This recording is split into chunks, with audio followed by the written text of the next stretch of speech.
엄마 아빠가 되시는 여러분, 안녕하세요. 어떤 사모님이 걱정스럽게 물어보셨습니다. 어제 버스를 놓칠까봐 좀 뛰었었는데 괜찮은가요?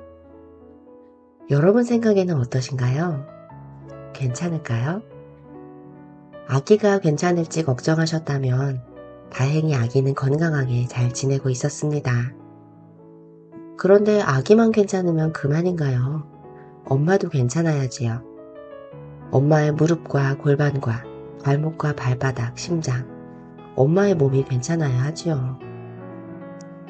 임신 중에 자전거를 타도 되는지, 등산을 해도 되는지, 이런저런 운동을 해도 되는지, 또 언제부터 해도 되는지, 얼마나 해도 되는지 물어보시는 분들이 많습니다.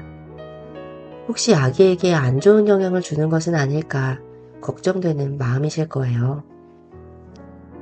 어떤 운동을 할지, 얼마나 해도 될지 고민되신다면 내 몸이 견딜 수 있는 정도인가를 생각해 보시면 됩니다.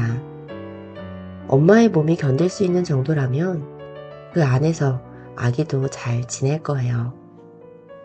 임신으로 변해가는 나의 몸 상태에 따라 생각해 보시면 됩니다. 임신으로 가장 힘들어지는 신체 부위 중 하나는 관절이에요. 임신 중에는 릴렉신이라는 호르몬 때문에 몸이 잘 늘어나는 상태가 되거든요. 관절을 지탱하는 인대도 마찬가지라서 관절은 불안정해지는데 관절이 부담해야 하는 무게는 늘어나니 다치기가 쉬워집니다. 배가 점점 앞으로 나오면서 몸의 균형을 잡는 것이 이전보다 어려워지고 그래서 넘어지기가 더 쉽습니다. 또 자궁이 커지면서 횡격막이 움직이는 범위는 작아지고 쉽게 숨이 차지요. 한마디로 말하면 몸의 무게는 늘어나고 균형 잡기는 어려워지며 관절은 불안정해진다는 겁니다. 이것을 기억해보면 자전거 타기는 임신 후기로 갈수록 넘어지기가 쉬워서 위험할 수 있겠죠. 실내 자전거는 괜찮겠습니다. 험한 산을 등산하는 것은 발목에 부담을 줄 수 있을 거예요. 대부분의 전문가들이 공통적으로 권하는 운동은 걷기, 수영, 실내 자전거, 산모를 위한 요가나 필라테스, 헤겔 운동, 충격이 적은 유산소 운동, 근력 운동 등입니다.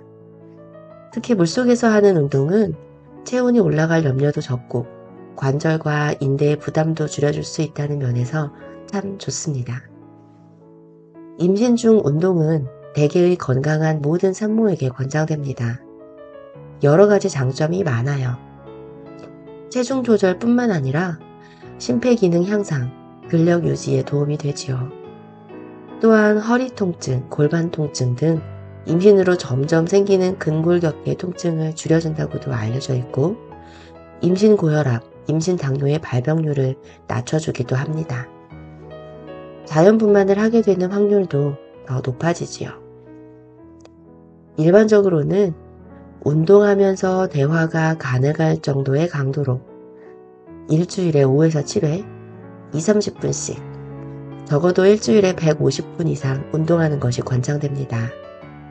다만 심혈관계 질환, 호흡기 질환이 있거나 태아의 성장지연, 자궁경부 우려증, 조기진통, 전치태반이 있거나 조절되지 않는 고혈압, 임신 중독증, 조절되지 않는 갑상선 질환, 새쌍둥이 이상의 다태 임신 산모님들은 운동이 제한될 수 있기 때문에 주치의 선생님과의 상의가 필요합니다. 전혀 운동을 하지 않던 분이시라면 더 약한 정도의 운동을 하루 10분씩 하는 것으로 시작해서 점차 늘려가시면 좋겠습니다. 어떤 운동을 하시든지 다치지 않도록 안전에 주의하시고 탈수되지 않도록 수분 섭취에 신경 써주세요. 특별히 너무 덥고 습한 환경에서 운동해야 하는 상황이라면 체온이 오랜 시간 높아지지 않도록 강한 운동은 피해 주시고요. 그리고 언제든 질출혈이나 어지러움, 메스꺼운 증상이 생기거나 복통이 지속된다면 즉시 운동을 중단하고 진료를 받으셔야 합니다. 임신을 했든 안 했든 누구나 규칙적인 운동을 하는 것은 건강에 좋지요. 엄마도 아빠도요. 단지 자연분만을 하기 위해서 또는 혈당 조절 때문에 어쩔 수 없는 마음으로 하지 않으셨으면 좋겠습니다. 그냥 앞으로도 50년 이상 함께 살아가야 할 내 몸을 아껴준다는 마음으로 운동하셨으면 좋겠어요. 늘 나와 함께하는 고맙고 소중한 내 몸이니까요. 매일 나를 데리고 다니느라 고생하는 내 허리, 다리, 손과 입과 눈과 모든 장기들을 아껴준다는 마음으로 운동해보면 어떨까요? 두 분이 매일 함께 운동할 수 있다면 가장 좋겠지만 시간을 맞추기가 어렵다면 저녁 식사 후 함께하는 30분 산책은 어떤가요? 이야기도 나누면서요.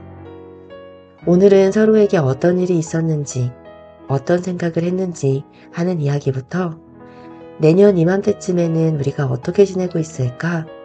10년 후에는 우리 함께 무얼 할까? 하는 이야기까지요. 몸과 마음이 건강해지는 것은 물론 두 분의 관계도 건강해지는 시간이 될 것입니다. 오늘도 사이 좋은 하루 보내세요.